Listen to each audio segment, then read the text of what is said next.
So I was just watching Bobsamurai and Forneverworld's videos about their top favorite Shonen heroes in anime. And I don't know, I have to disagree, I guess, with most of their choices. Some of them are too obvious. I mean, I agree with Goku. Goku is obviously a badass. He would go on my list of maybe the top 5 or 6. Probably that scene where Goku he comes back from the alien planet and he learns to teleport and he's fighting Trunks just to show him how strong he is. He starts blocking his sword with his finger. That pretty much solidified Goku as one of the most badass characters in anime for me. Naruto, I don't really care for that much as a character. He's always fucking up. He doesn't really get good until he learns this Sage Mode. Once he gets Sage Mode, he's pretty decent. But up until then, he's just like a screw-up, like he failed, pretty much. He always just attacks randomly, just wildly. He has no strategy. He just gets lucky a lot of the times and needs his friends to bail him out of situations. You see, it kind of sucks. If I was going to go with a character from Naruto, I'd go with Rock Lee or Shikamaru. Shikamaru's more strategy. Rock Lee's just badass because he's like a drunken boxer. He's like got that thing where you build up strength, like when you do that strength training with all those weights and then he drops the weights. I love that shit in that anime. It's like you keep pushing yourself to get stronger and stronger. I like people that do that. Luffy from One Piece. I'm only on like episode 11 of One Piece, and Luffy's kind of the same thing. He's kind of a goofball screw-up guy. He's like, I don't know, he doesn't really know what he's going on. He's like a kid. He's just kind of got the mentality of a kid, it seems like. Zoro is more of a cooler character, but he carries a sword in his mouth, so it's kind of weird. I would also put on there Zaraki Kenpachi from Bleach is one of my favorite heroes, just because he's like doesn't need a Bankai. Like all these other characters need Bankais, you know, and they take their shit to the next level, and he's just like, I don't even need that. That's Jackie Chan bollocks. Fuck you, I'm just gonna just use this shitty sword. It doesn't transform into anything special. I'm just gonna power up my aura and just rape your shit without doing anything. It's because he's Kenpachi. And he even like helps his enemies out by putting bells on his hair because he's so fucking fast that he needs to give them some forewarning to give them a chance, because he just fights because he loves to fucking fight. That's badass. So Goku and Kenpachi. And then if I was gonna have like a 5-6 man squad of just the unstoppable motherfuckers in the world that you couldn't kill, I'd put Hamabaki on there. Motherfucker is like the greatest martial artist in the world. His dad was actually the strongest man in the world, and he went up against his own dad trying to like kick his ass. His dad was an asshole, so you can't be a hero if you're a dick. He's just a dick the whole time. He would take people's machine guns apart just to be a dick because they would shoot at him. He'd be like, fuck your machine guns. He'd catch arrows in midair. You can't kill the motherfucker. He's a goddamn demon.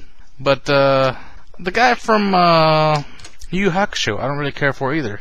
Kuwabara is pretty more interesting to me, but like, I don't know, the main guy there, don't really like him so much. I don't know what the deal is. It seemed kind of typical, expected. If I were to let my most badass guy in the group, probably, I don't know if he'd be better than Goku, but fucking Kazuma from Scride. Motherfucker, the shell bullet. He's got fucking rocket-powered arm with wings on his back that he burns off to like fire this jetpack, so he punches the holy shit out of anything. He takes no shit from no man. He punches. It's like a falcon punch, but like crazier and more badass. He even spins around. He's spinning so hard from this rocket, and he punches the shit out of everything. And he's like protecting his little sister all the time too. It's not because he's a good guy. He doesn't want to be a hero. He just like gets fucked with by these twits across the ocean and is like, fuck you, I'm gonna punch the holy shit out of you. Then he just picks this one guy to be his nemesis because he's always fucking getting in the way, and he's like, I'm gonna punch the fucking shit out of your face. And every time he does, he's like, he keeps getting stronger, and he says, well, I'm gonna go to the original source of where we get all these X-Men like powers. I'm gonna fight the fucking dude that started it all. I'm gonna rip his fucking spine out. I'm gonna take part of him and absorb it and level my shit up. Then we're gonna go into fucking space. And he did. He went into fucking space. And he punched him again. And he keeps punching him. Kazuma the Shell Bullet is the most badass motherfucker in anime. Besides Goku. Goku's just like godlike, but I'll probably also use Bash the Stampede from Trigun, because you need a guy with guns, just in case. And Bash the Stampede, he seems to have this uncanny sort of luck, that like he always gets out of situations. And you need that in a group. You need one guy that just always has some kind of lucky get out of jail free card, where, I don't know, you always have an ace up the sleeve. So I would include Bash the Stampede.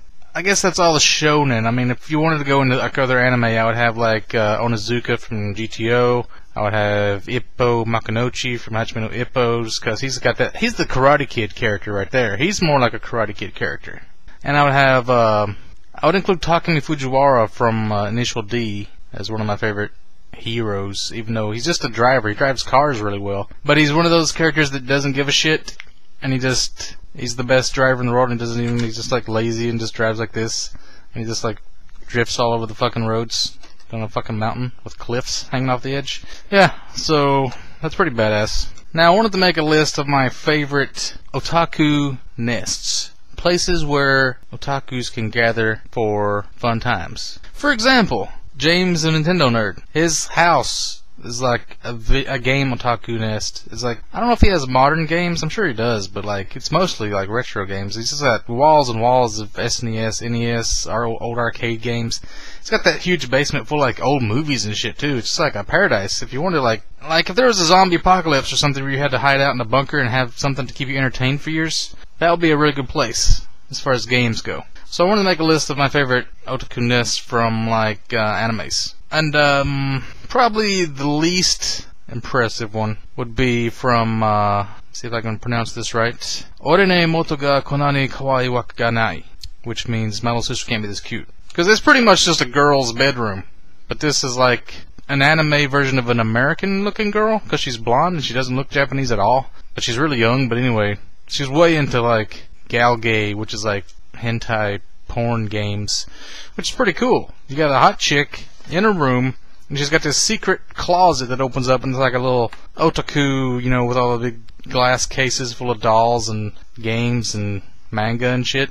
So that's kind of, it needs to be mentioned just because it's one of those rooms. It's pretty cool, I guess. I wouldn't want to be stuck there in a zombie apocalypse. Well, wait a minute, yeah, I would, actually. If the chick was there. I don't want to play a bunch of just hentai games for the rest of my life. But if you got a chick in your room, that's good. You got to repopulate the world, you know.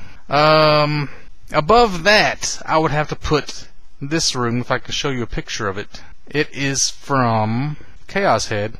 And if you look at this picture, this guy lives on the roof. He lives in a shipping container on the roof of a building. I never noticed this till this picture, but he's got his laundry machine and his kitchen sink and shit just outside on the roof, like where it could rain on it. I guess that's fine, but if you go inside the shipping container, he's got like a couch, and he's got his computer there, and he's got like a thing full of like dolls he likes to collect, and mangas and stuff, and animes. And it's pretty cool just because it's a shipping container. I like it. And then above that, I'll probably put Yamazaki's room from Welcome to the NHK. It's like typical. Yamazaki's not really hikikomori, but he's got the room of an otaku, so it's pretty nice, I guess. He's got the Puru Puru Ring playing all the time, and it's pretty nice. He's got all kinds of games, anime stuff. And above that, even better, is the room from Genshiken, which is like a classroom, club room in a school, which you got a little mini TV to play games on. It's pretty shitty. I'd have to upgrade that with a flat screen or something. Then you got like all kinds of doujinshis and like mangas everywhere, and people just coming in and out all the time, meeting, hanging out. It's a cool little spot for like a nest. And then the ultimate, I think, otaku nest would be from Bakuman, the room that they inherited from their uncle. Yeah, they inherited this room of this famous mangaka guy, so he's got like every manga ever made, all in these big racks, and he's got like a writing art desk there. I don't know if there's any anime there, but there's a TV, and it's pretty pimped out. I'd have to say that's like my favorite. So if I was going to have like my ultimate, so if I was like really filthy rich and I was going to like make a house with a bunch of different rooms in it, I would like redesign these different rooms to look like these little otaku nests from anime. I think it'd be cool just to like chill in. Seems like there was like an otaku room in Angelic Layer. Of course, Angelic Layer was based on this fictional technology where people collected these dolls and they were using them to like fight each other with their mind. They had mind control thingies.